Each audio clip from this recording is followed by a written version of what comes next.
Today I'm going to show you how to use the rear window washer in your Kia Sportage. It's a simple process, but it's always good to know where things are, right? First things first, locate the control stalk on the left side of your steering wheel. This is where you will find the controls for your windshield wipers and washers.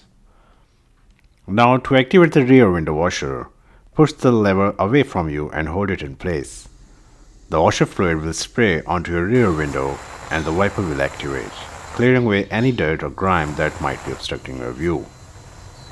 The spray and washer operation will continue until you release the lever. Using the rear window washer in your Sportage is as simple as that. Now if you find that your rear washer isn't working, don't panic. It might just be that you need to refill the washer fluid reservoir. You can do this by locating the washer fluid reservoir under the hood near the front of the vehicle. Just pop open the cap, pour in some washer fluid and you're good to go.